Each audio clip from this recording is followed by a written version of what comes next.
إن الحمد لله نحمده ونستعينه ونستغفره ونعوذ بالله من شرور أنفسنا وسيئات أعمالنا من يهده الله فلا مضل له ومن يضلله فلا هادي له وأشهد أن لا إله إلا الله وحده لا شريك له وأشهد أن محمدا عبده ورسوله. I, Unsa Murtaza, on behalf of IERO, that is Islamic Educational and Research Organization, extend a very hearty welcome to all of you present over here. Assalamu alaikum wa rahmatullahi wa barakatuh. تو آئیے ہم اپنے programme کی ابتدا باضابطہ قرآن کی تلاوت سے کریں، کیونکہ اللہ سبحانہ و تعالیٰ کا فرمان ہے الا بذکر اللہ تطمئن القلوب. یہ جان لو کہ اللہ کی یاد میں ہی دلوں کا سکون ہے. اللہ تعالیٰ نے اپنے ذکر کے علاوہ کسی شے میں سکون نہیں رکھا ہے. تو میں بلاتی ہوں سسٹر شائستہ بیگم کو کہ وہ آئیں اور خوبصورت لب و لہجے میں تلاوت کلام اللہ سے ہمارے پروگرام کا آغاز کریں. سسٹر شائستہ بیگم. السلام علیکم ورحمۃ اللہ وبرکاتہ. اعوذ باللہ من الشیطان الرجیم.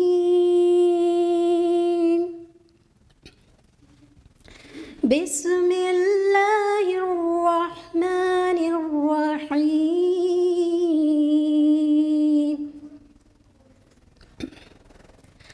قل إن كان آباؤكم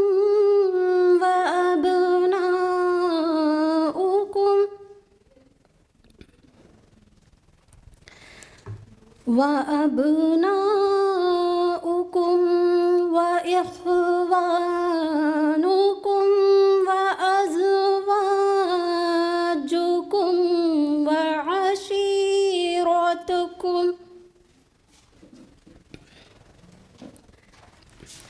وعشيرتكم وأموال اقترفتموها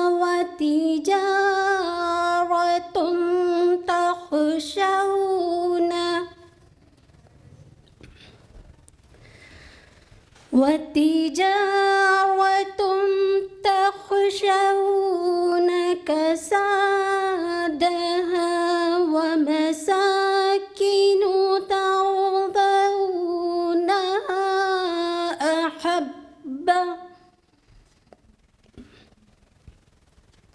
أحب إليكم من الله ورسوله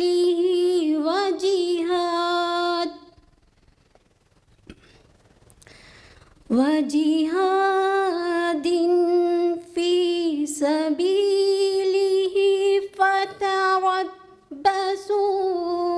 حتى يأتي الله بأمره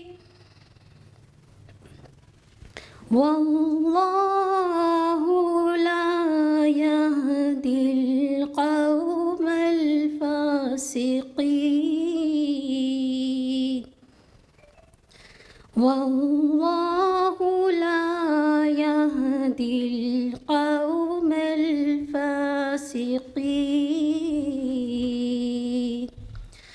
صدق اللہ العظیم.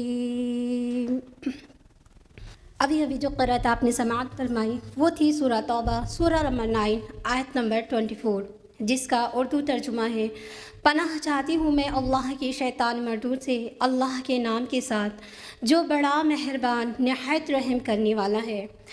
آپ کہہ دیجئے کہ اگر تمہارے باپ اور تمہارے لڑکے اور تمہارے بھائی اور تمہاری بیویاں اور تمہاری کنبے قبیلے اور تمہاری کمائے ہوئے مال اور وہ تجارت جس کی کمی سے تم ڈرتے ہو اور وہ حویلیاں جنہیں تم پسند کرتے ہو، اگر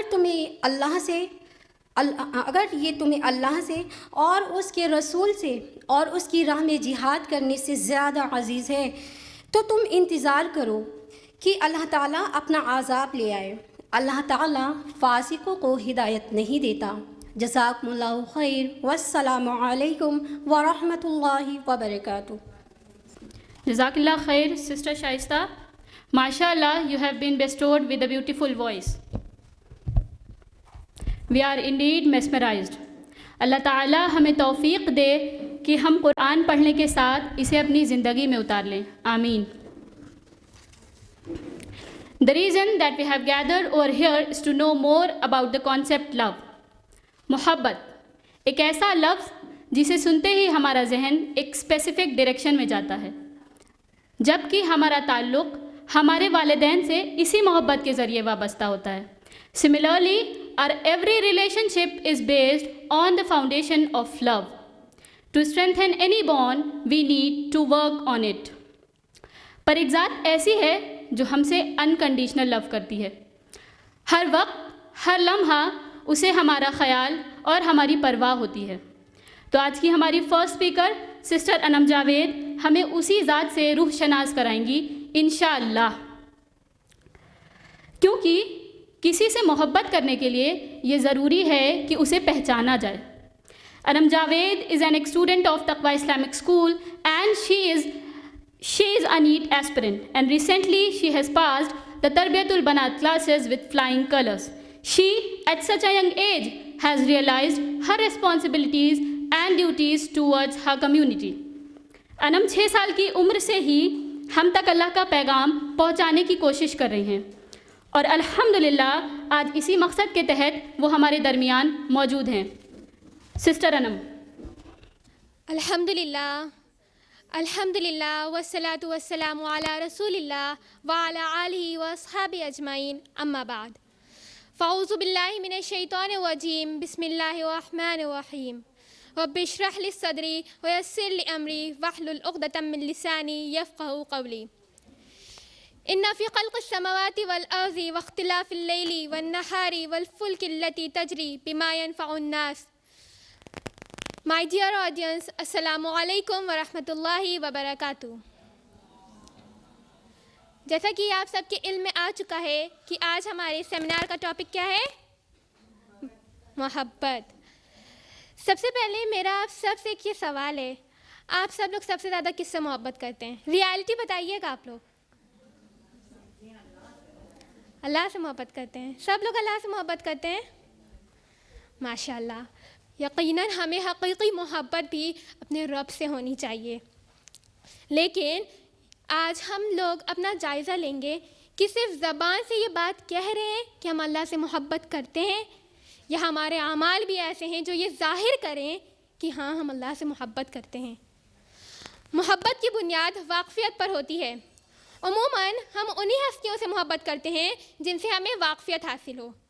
بالکل ناواقف ہستی سے محبت پیدا کرنے کا سوال ہی نہیں اٹھتا. فار ایگزامپل، آپ سب مجھ سے محبت کرتے ہوں گے؟ نہیں کرتے ہوں گے نا، کیونکہ آپ لوگ ہمیں جانتے نہیں ہیں.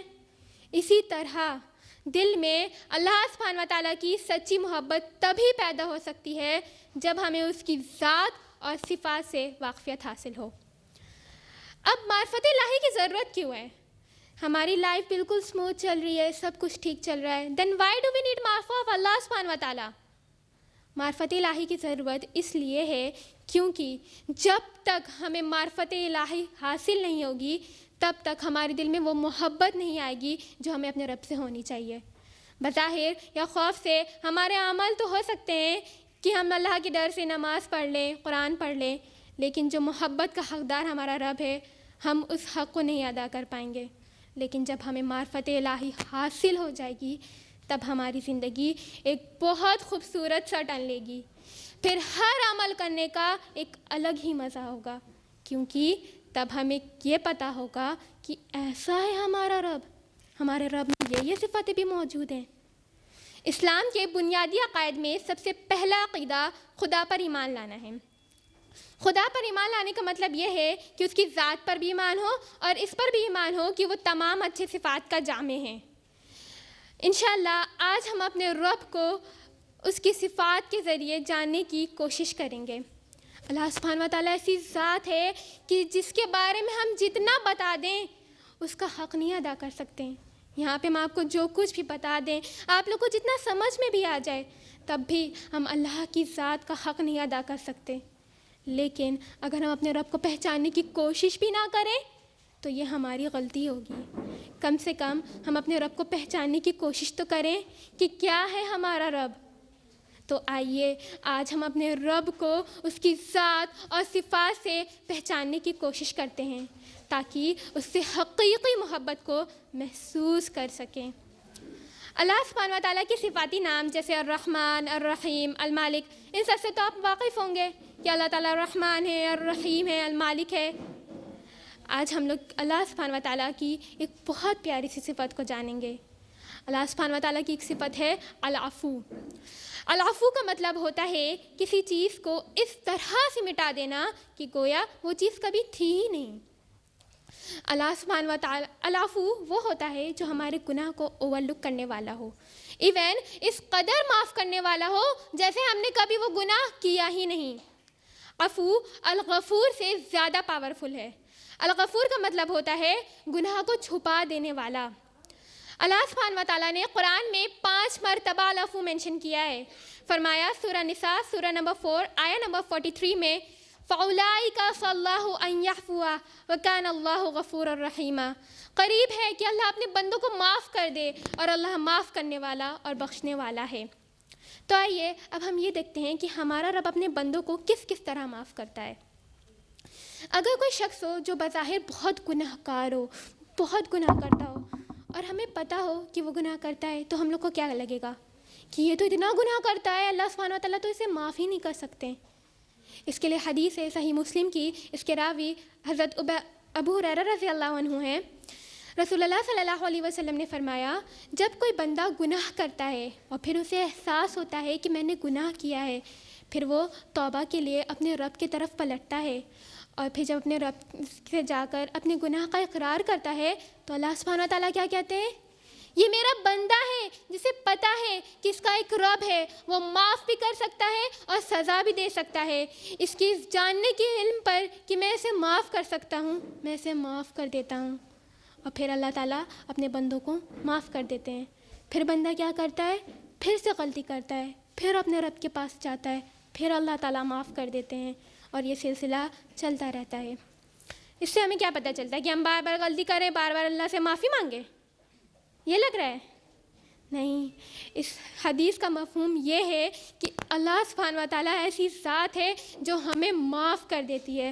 اگر کوئی اولاد کوئی غلطی کرے اور اپنے والدین سے معافی مانگے تو والدین معاف کر دیتے ہیں، کیونکہ والدین اپنی اولاد سے بے پناہ محبت کرتے ہیں۔ اور لیکن اولاد اگر وہی غلطی بار بار کرے تو کیا والدین معاف کر پائیں گے؟ نہیں کر پائیں گے۔ والدین بھی کہہ دیں گے تم تو یہی غلطی بار بار کرتے ہو، ہم تمہیں کیسے معاف کر دیں؟ لیکن اللہ سبحانہ و تعالیٰ کیا کہتے ہیں؟ میں اپنے بندوں کو معاف کر دیتا ہوں۔ حقیقت یہ ہے کہ اللہ سبحانہ و تعالیٰ اپنے بندوں کو ہر حال میں درگزر کرنا چاہتے ہیں، بس بندوں کو ضرورت ہے کہ اپنے رب کی طرف پلٹیں، اس کی طرف رجوع کریں، اور پھر ہمارا رب اپنے بندوں کو معاف کرے گا۔ ایک واقعہ ہے، بنی اسرائیل میں ایک شخص تھا جس نے 99 قتل کیے تھے۔ پھر اسے اپنی غلطی کا احساس ہوا اور اس نے لوگوں سے پوچھا کہ مجھے کسی راہب کے بارے میں بتائیے، تو اسے کسی راہب کا پتہ بتایا گیا۔ اب وہ شخص اس راہب کے پاس گیا اور ان سے بولا کہ میں نے اپنی زندگی میں 99 قتل کیے ہیں، تو کیا میرے لیے توبہ کا کوئی امکان ہے؟ تو اس راہب نے کہا نہیں۔ تو اس شخص نے اس راہب کا بھی قتل کر دیا اور اپنی پوری سینچری پوری کر لی۔ پھر اس نے لوگوں سے پوچھا میری رہنمائی کسی بہت بڑے عالم کی طرف کیجیے۔ پھر لوگوں نے اس کی رہنمائی ایک بہت بڑے عالم کی طرف کی گئی۔ پھر وہ عالم کے پاس گیا، ان سے بولا میں نے اپنی زندگی میں 100 قتل کیے ہیں، کیا میرے لیے توبہ کا کوئی امکان ہے؟ تو وہ عالم نے کہا ہاں بالکل ہے، تمہارے اللہ کے بیچ اور تمہاری توبہ کے بیچ کون آ سکتا ہے؟ اور ساتھ میں یہ مشورہ بھی دیا کہ جہاں تم رہتے ہو وہاں سے ہجرت کر لو، کیونکہ وہاں کے لوگوں کا اثر تم پر اچھا نہیں پڑ رہا ہے، تو تم کہیں اور جا کے رہو۔ پھر وہ شخص ہجرت کے لیے نکل پڑتا ہے اور راستے میں اس کی موت کا وقت آ جاتا ہے۔ پھر رحمت کے فرشتے اور عذاب کے فرشتے دونوں ایک ساتھ نازل ہوتے ہیں۔ رحمت کے فرشتے کہتے ہیں کہ یہ شخص توبہ کر کے اللہ کی راہ میں ہجرت کر رہا تھا، اس لیے اس لحاظ سے یہ جنتی ہوا، تو اس کی روح ہم قبض کریں گے۔ عذاب کے فرشتے کہتے ہیں اس شخص نے توبہ کرنے کے بعد تو ایک بھی نیک عمل نہیں کیا، تو یہ کہاں سے جنتی ہوا، یہ تو جہنمی ہوا، اس کی روح ہم قبض کریں گے۔ پھر اللہ سبحانہ و تعالیٰ اپنے پاس ایک فرشتہ بھیجتے ہیں، پھر یہ دونوں فرشتے اس فرشتے کو سارا مسئلہ بتاتے ہیں۔ تو وہ فرشتہ کہتا ہے کہ تم فاصلہ ناپو جہاں سے یہ شخص چلا تھا اور جہاں یہ جا رہا ہے، اور یہاں اس کی موت ہو رہی ہے۔ حدیث میں آتا ہے اللہ سبحانہ و تعالیٰ نے اس وقت زمین کو حکم دے دیا کہ ایک طرف کی زمین پھیل جائے اور دوسری طرف کی زمین سکڑ جائے، تاکہ جہاں وہ شخص جا رہا تھا اس کا ڈسٹینس اس سے اور پاس ہو جائے، اور جہاں سے یہ شخص چلا تھا وہ ڈسٹینس اس سے اور دور ہو جائے۔ اور پھر اس فیصلے کی بنیاد پر رحمت کے فرشتے اس کی روح کو لے کے گئے، اور اللہ سبحانہ و تعالیٰ نے اس کی روح کو کہاں داخل کیا؟ جنت میں داخل کر دیا۔ سوچئے ذرا، ایک شخص تھا جس نے گناہ کبیرہ کیا تھا، اور اس نے ایک قتل نہیں، اس نے 100 قتل کیے تھے، اور اللہ تعالیٰ نے کیا کیا؟ اس کو معاف کر دیا، اور معاف کر کے کہاں بھیج دیا؟ جنت میں داخل کر دیا۔ یہ ہے ہمارا رب العفو، جو معاف کرنے کے لیے بالکل تیار ہے۔ اور ہم سے کیا ایکسپیکٹ کر رہے ہیں اللہ سبحانہ و تعالیٰ؟ کہ ہم اپنے گناہوں کا اقرار کریں، سچی توبہ کریں، اور پھر اللہ سبحانہ و تعالیٰ ہماری رہنمائی کریں گے۔ ایک صحابہ نے عمر رضی اللہ عنہ سے پوچھا تم نے سرگوشی کے متعلق نبی صلی اللہ علیہ وسلم سے کیا سنا ہے؟ تو عمر رضی اللہ عنہ نے فرمایا، نبی صلی اللہ علیہ وسلم نے فرمایا روز آخرت ایک شخص اپنے رب کے بہت قریب ہوگا، اتنے قریب ہوگا کہ اپنا ہاتھ اس کے ہاتھ کے اوپر رکھ کر فرمائے گا کیا تم نے فلاں و فلاں برے کام کیے تھے؟ وہ شخص بالکل ڈر جائے گا، سہم جائے گا، کیونکہ اس وقت وہ کس کے سامنے کھڑا ہے؟ اللہ سبحانہ و تعالیٰ کے سامنے کھڑا ہے، تو وہ جھوٹ تو بول نہیں سکتا، تو وہ اقرار کرے گا جی ہاں اللہ تعالیٰ میں نے وہ برے کام کیے تھے۔ پھر اللہ سبحانہ و تعالیٰ اس سے پوچھیں گے کیا تم نے فلاں و فلاں برے کام کیے تھے؟ وہ کہے گا جی اللہ تعالیٰ میں نے کیے تھے، اور اسی طرح اللہ تعالیٰ اس کے تمام برے کاموں کا اقرار اسی سے کروائیں گے۔ اب وہ شخص کی کیا حالت ہو رہی ہوگی؟ اس کے پاس ایک بھی نیک اعمال نہیں ہے، اس کو اپنا ٹھکانہ بالکل کلیئر دکھ رہا ہے کہ میرا ٹھکانہ تو جہنم کی آگ ہے۔ اور پھر اللہ سبحانہ و تعالیٰ اس سے کیا کہیں گے؟ میں نے دنیا میں بھی تمہارے گناہوں پہ پردہ ڈالا تھا، میں آج بھی اس کو بخش دیتا ہوں۔ سبحان اللہ، یہ ہے ہمارا رب کا عفو۔ کیا ہم سب اپنے رب کا عفو حاصل نہیں کرنا چاہتے ہیں؟ کیا ہم سب اپنے رب سے اپنے گناہوں کی مغفرت نہیں کرانا چاہتے ہیں؟ چاہتے ہیں نا؟ تو اس کے لیے ہمیں کیا ضرورت ہے کہ ہم اپنے گناہوں کا اقرار اللہ کے سامنے کریں، اللہ سے اپنے گناہوں کی مغفرت مانگیں، اور اللہ تعالیٰ ہمیں بخش دے گا۔ کیوں بخش دے گا؟ کیونکہ ہمارا رب العفو ہے۔ ایک بہت بڑے اسکالر ہیں شیخ ابن باز، ان کا ایک اسٹوڈنٹ تھا احمد، وہ اسٹڈیز کے لیے لندن گیا، اور لندن جا کے اس نے زنا کمٹ کیا۔ پھر وہ جب اپنے ملک واپس آیا تو اس کو احساس ہوا کہ اس نے غلطی کی ہے، تو اس نے لوگوں سے پوچھا کہ مجھے اس گناہ کی سزا دی جائے۔ تو لوگوں نے کیا کہا کہ جب تمہیں اپنی غلطی کا احساس ہو گیا ہے تو یہ معاملہ تم اپنے تک رکھو اور اللہ تعالیٰ سے مغفرت مانگو۔ تو اس لڑکے کی، اس احمد کی فیملی نے بتایا کہ نماز کی حالت میں سجدے کے وقت اس کی موت آ گئی اور وہ اس کی وفات ہو گئی۔ یہاں پر میرا آپ سب سے ایک سوال ہے کہ آپ لوگ اس لڑکے سے محبت کریں گے کہ وہ لڑکا اللہ کی راہ میں سجدے کی حالت میں اس کی وفات ہو گئی، یا اس سے نفرت کریں گے کہ اس نے زنا کمٹ کیا تھا؟ بتائیے۔ محبت کریں گے، یعنی آپ سب لوگ اس بات سے ایگری کر رہے ہیں کہ اس نے جو زنا کیا تھا وہ صحیح ہے؟ نہیں، وہ محبت اس لیے تو یہ محبت کیسے آئی؟ آپ لوگ اس کو جانتے تھے؟ اچھا، یہ محبت کیسے آئی؟ آپ لوگ اس کو جانتے تھے؟ اس لڑکے کو نہیں جانتے تھے نا آپ لوگ؟ یہ محبت اللہ سبحانہ و تعالیٰ نے آپ کے دلوں میں ڈالی۔ کیوں ڈالی؟ کیونکہ اللہ سبحانہ و تعالیٰ الودود ہیں، اللہ سبحانہ و تعالیٰ بہت محبت کرنے والے ہیں۔ الودود کا مطلب ہوتا ہے محبت کرنے والا۔ الودود ورڈ ودہ سے ڈرائیو ہوا ہے، جس کا مطلب ہوتا ہے ٹو لو۔ عربک میں محبت کے لیے جو ٹرم یوز ہوتا ہے وہ ہوتا ہے حب۔ حب ایک ایسی محبت ہے جو کسی بھی ٹائپ کی محبت کے لیے یوز کیا جا سکتا ہے، لیکن جو ود ہوتا ہے وہ ایک اسپیشل ٹائپ آف لو ہوتا ہے، یہ ایک طریقے کا نرچرنگ لو ہوتا ہے، اور اس وڈ کی اسپیشلٹی یہ ہوتی ہے کہ جب یہ وڈ ہمارے پاس ہوگا تو ہم واقعی اس شخص کو بینیفٹ کرنا چاہیں گے جسے ہم چاہتے ہوں گے۔ ہوپ ایسی محبت ہوتی ہے جو کبھی کانسٹنٹ نہیں رہتی، کبھی کم ہوتی ہے، کبھی بڑھتی ہے۔ فار ایگزامپل ہیومن بینگس کس بیسس پہ محبت کو جج کرتے ہیں؟ ہم لوگ اس بیسس پہ جج کرتے ہیں کہ اگر کوئی شخص ہماری بات مان رہا ہے تو وہ ہم سے محبت کرتا ہے، اور اگر ہماری بات نہیں مان رہا ہے تو ہم سے محبت نہیں کرتا۔ ایسے ہی جج کرتے ہیں نا ہم لوگ۔ لیکن اللہ سبحانہ و تعالیٰ کیسے جج کرتے ہیں؟ حدیث سنن ابن ماجہ کی والیوم 5 حدیث نمبر 4031، رسول اللہ صلی اللہ علیہ وسلم نے فرمایا، جب اللہ سبحانہ و تعالیٰ اپنے کسی بندے سے محبت کرتا ہے تو اپنے بندے کو بڑی سی بڑی آزمائش میں مبتلا کرتا ہے۔ اور ایسا کیوں کرتا ہے اللہ سبحانہ و تعالیٰ؟ ایسا اس لیے کرتا ہے کیونکہ جب بندے کے اوپر تکلیف یا کوئی مصیبت آتی ہے تو وہ کیا کرتا ہے؟ اپنے رب کی طرف پلٹتا ہے، اپنے رب کی طرف رجوع کرتا ہے۔ اور بندے کا یہ پلٹنا اللہ سبحانہ و تعالیٰ کو بے حد پسند ہے۔ یعنی اس دنیا میں ہم لوگوں کے لیے جتنا کام کریں گے، لوگوں کی جتنی مدد کریں گے، لوگ ہم سے اتنی محبت کریں گے، لیکن اللہ سبحانہ و تعالیٰ کے لیے ہم جتنا صبر کریں گے، جتنی مشقتیں برداشت کریں گے، اللہ سبحانہ و تعالیٰ ہم سے اتنی محبت کریں گے۔ صحیح بخاری کی حدیث ہے، حدیث نمبر 5667، جب کسی مومن کو کوئی تکلیف ہوتی ہے یا کوئی چوٹ لگتی ہے تو اللہ سبحانہ و تعالیٰ اس تکلیف کے محسوس ہونے سے پہلے ہی اپنے بندے کو چھوٹے گناہوں کے لیے معاف کر دیتا ہے۔ سبحان اللہ، سوچیے، ابھی وہ تکلیف، وہ مصیبت، وہ چوٹ ہمیں پہنچی بھی نہیں ہے، بس محسوس ہونے والی ہی ہے کہ اللہ تعالیٰ نے ہمیں معاف کر دیا۔ یہ ہے ہمارے رب کی محبت جو اللہ سبحانہ و تعالیٰ ہم سے کرتے ہیں۔ آپ لوگوں کو کیا لگتا ہے اللہ تعالیٰ نے اب تک جتنے لوگ آئے ہیں یا جتنی بھی قومیں گزری ہیں، سب سے زیادہ اللہ تعالیٰ نے کس سے محبت کی ہوگی؟ رسول اللہ صلی اللہ علیہ وسلم سے۔ ایگزیکٹلی، جو کون تھے؟ حبیب اللہ تھے، موسٹ بلوڈ ون۔ کیسی تھی ان کی لائف؟ محلوں میں رہتے تھے وہ، دن رات اچھا کھانا کھاتے تھے، کوئی مصیبت، کوئی تکلیف نہیں آئی تھی ان کے اوپر۔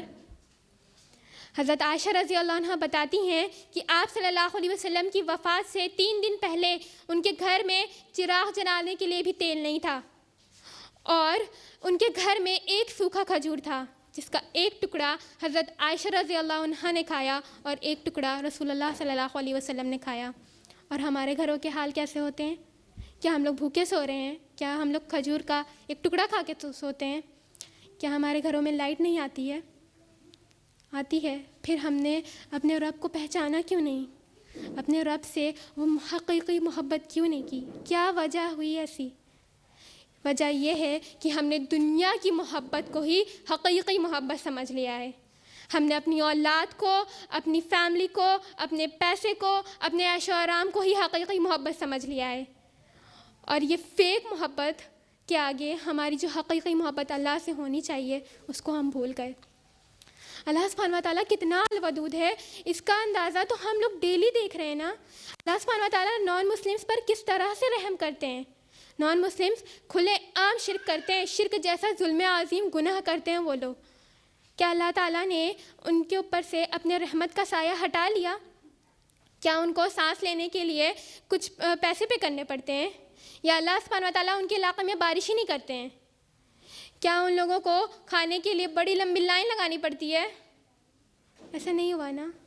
اللہ تعالیٰ نے ان کے اوپر بھی اپنی رحمت کا سایہ برقرار رکھا، اور اس کے اور وہ لوگ کتنا بڑا گناہ کرتے ہیں، شرک کر رہے ہیں وہ لوگ۔ اگر کوئی ہمارے ساتھ ایسا کرے، کوئی ہمیں نقصان پہنچائے، تو کیا ہم لوگ سوچیں گے کہ اس کو فائدہ پہنچائیں؟ نہیں سوچیں گے نا۔ ہمارے دماغ میں یہ خیال آئے گا ہی نہیں کہ ہم اس کو فائدہ کیوں پہنچائیں، وہ تو ہمیں اتنی تکلیف دے رہا ہے۔ لیکن اللہ سبحانہ و تعالیٰ کیسا ہے؟ اللہ سبحانہ و تعالیٰ الودود ہے، وہ اپنے بندوں سے بے پناہ محبت کر رہے ہیں۔ ایک واقعہ تھا، ایک صحابی رسول اللہ صلی اللہ علیہ وسلم کے پاس آئے اور انہوں نے ایک چادر میں پرند کے بچوں کو لپیٹا ہوا تھا، انہوں نے رسول اللہ صلی اللہ علیہ وسلم سے عرض کیا، یا رسول اللہ صلی اللہ علیہ وسلم، میں نے ایک جھاڑی سے ان پرندوں کے بچوں کو اپنی چادر میں لپیٹ لیا، اور جیسے ہی میں نے یہ کیا میرے اوپر ان کی ماں سر پر منڈانے لگی۔ تو رسول اللہ صلی اللہ علیہ وسلم کھڑے ہو گئے اور فرمایا، تمہیں تعجب ہو رہا ہے اپنے بچوں کی محبت جو ماں سے ہوتی ہے وہ دیکھ کر؟ قسم ہے اس ذات کی جس نے مجھے حق کے ساتھ مبعوث کیا، اور اللہ سبحانہ و تعالیٰ اپنے بندوں سے اس ماں سے بدر جہاں زیادہ محبت کرتے ہیں۔ اس حدیث سے ہمیں کیا پتہ چلتا ہے؟ ایک ماں کو اپنی اولاد سے کتنی محبت ہوتی ہوگی، کتنی محبت ہوتی ہے، یہ سب تو آپ لوگ جانتے ہوں گے نا۔ یہاں پہ جتنی مائیں ہیں وہ اس بات کو محسوس بھی کر رہی ہوں گی کہ وہ اپنی اولاد سے کتنی محبت کرتی ہیں۔ سوچئے، جب ایک ماں جو اپنی اولاد کو اس دنیا میں لاتی ہے تو وہ اسے کسی بھی تکلیف کا سامنا نہیں کرنے دینا چاہتی، تو اللہ سبحانہ و تعالیٰ جو ہمارا خالق ہے، جس نے اس اولاد کو بنایا ہے، کیا ہم اس سے محبت نہیں کریں گے؟ اللہ سبحانہ و تعالیٰ نے جب اس اولاد کو بنایا تو کیا اللہ تعالیٰ اس سے محبت نہیں کرتا ہوگا؟ مائیں تو دنیا میں بچوں کو لاتی ہیں نا، اللہ تعالیٰ تو اس اولاد کو ہی بنا رہے ہیں۔ حدیث ہے صحیح بخاری کی، حدیث نمبر 6000، رسول اللہ صلی اللہ علیہ وسلم نے فرمایا، اللہ کی محبت کے 100 حصے ہیں، جس میں سے 99 حصے اللہ تعالیٰ نے اپنے پاس رکھا ہے اور صرف ایک حصہ پوری خلا میں پھیلا دیا ہے، اور جو خلا میں رحمت پھیلائی اللہ تعالیٰ نے وہ وہی محبت ہے جو لوگ ایک دوسرے سے کرتے ہیں۔ تو اس حدیث سے ہمیں کیا پتہ چلتا ہے؟ اللہ کے رحم کے بنا ہم میں سے کوئی بھی جنت میں داخل نہیں ہو سکتا۔ ابھی ہم لوگ دنیا میں اتنی نافرمانی کر رہے ہیں اللہ تعالیٰ کی، لیکن اللہ تعالیٰ ہمارے لیے کیا پلاننگ کر کے بیٹھے ہوئے ہیں کہ میرے بندے ابھی آئیں گے، ان کو میرے محبت کی، میرے رحم کی بے پناہ ضرورت ہوگی، میں یہ محبت ان کو اس دن دے دوں گا۔ سبحان اللہ، یہ ہمارے رب کا ودود۔ اللہ سبحانہ و تعالیٰ کی ہم جتنی نافرمانی کریں یا نہ کریں، اس سے اللہ تعالیٰ کی ذات میں کوئی کمی نہیں آئے گی، کیونکہ اللہ سبحانہ و تعالیٰ تو اپنی ذات میں ہی عظیم ہے۔ ہم لوگ کہتے ہیں نا اللہ سبحانہ و تعالیٰ بہت عظیم ہے، لیکن کیا ہم نے اس صفت پر غور کیا اللہ تعالیٰ کی؟ تو آئیے آج ہم لوگ اللہ سبحانہ و تعالیٰ کی صفت العظیم پر غور کرتے ہیں۔ العظیم کا مطلب ہوتا ہے دا موسٹ میگنیفیشینٹ۔ اللہ سبحانہ و تعالیٰ اپنی ذات میں بھی عظیم ہے، اپنی افعال میں بھی عظیم ہے، اپنی صفاتوں میں بھی عظیم ہے۔ اللہ سبحانہ و تعالیٰ اتنا زیادہ عظیم ہے کہ ہم اس کے بارے میں سوچ ہی نہیں سکتے، اور نہ ہی ہماری نگاہیں اس کا ادراک کر سکتی ہیں۔ حدیث قدسی ہے، اللہ سبحانہ و تعالیٰ فرماتے ہیں، اے بنی آدم، تم سب سے زیادہ مجھ سے محبت کرو، کیونکہ اگر تم نے مجھے پا لیا تو تم سب پالو گے، لیکن اگر تم نے مجھے کھو دیا تو تم سب کھو دو گے۔ اگر تم مجھے دیکھ لو تو تم اس کے بعد کچھ اور دیکھنا نہیں چاہو گے، اور اگر تم میری آواز سن لو تو تم اپنی انا کا کوٹ اتار کر پھینک دو گے اور صرف میرے بارے میں مجھ سے سننا چاہو گے۔ تمہیں احساس ہو جائے جو محبت میں تم سے کرتا ہوں تو تم رشک کرو گے ان لوگوں سے، کاش میں بھی اللہ سبحانہ و تعالیٰ کے لیے مر گیا ہوتا۔ اللہ سبحانہ و تعالیٰ کی عظمت کا اندازہ تو ہم اپنی روزمرہ کی زندگی میں بھی دیکھ سکتے ہیں۔ دیکھیے کس طرح اللہ تعالیٰ نے ہر چیز کو کتنی بیوٹیفلی ارینج کیا ہے، ہر چیز بالکل سسٹمیٹک وے میں ورک کر رہی ہوتی ہے۔ اگر اللہ کی عظمت کو دیکھنا ہے تو خود کو دیکھ لیں۔ آپ لوگوں کو پتہ ہے ایک ہیومن باڈی میں 12 آرگن سسٹم ایک وقت پر ایک ساتھ ورک کر رہے ہوتے ہیں، اور یہ کسی انسان کی بس کی بات نہیں ہے کہ اتنے سارے سسٹم کو ایک ہی ٹائم پر ایک ساتھ ورک کرانا، وہ بھی پراپر فنکشننگ کے ساتھ۔ یہ ہمارے رب کی بس کی بات ہے، یہ صرف اسی کی ذات کو زیبا دیتی ہے۔ امیون سسٹم ایک ایگزامپل ہے، ایک امیون سسٹم ایک سسٹم ہوتا ہے ہماری باڈی میں، جس کا ایگزامپل لے کر آج ہم اللہ کی عظمت کو جاننے کی کوشش کریں گے۔ ہم سب جب کچن میں کام کر رہے ہوتے ہیں تو اکثر ایسا ہوتا ہے کہ ہمارے ہاتھ میں یا انگوٹھے میں چاقو یا سیزر یا نائف سے کوئی زخم لگ جاتا ہے، تو کیا ہوتا ہے؟ تھوڑی دیر خون بہتا ہے، اور خون بہنے کے بعد وہ ہمارا جو زخم ہوتا ہے وہ کچھ دنوں میں ٹھیک ہو جاتا ہے، لیکن اس کے پیچھے اللہ سبحانہ و تعالیٰ کتنا کمپلیکس میکینزم رن کرا رہے ہوتے ہیں، اس کی جھلک آج ہم لوگ انشاءاللہ دیکھیں گے۔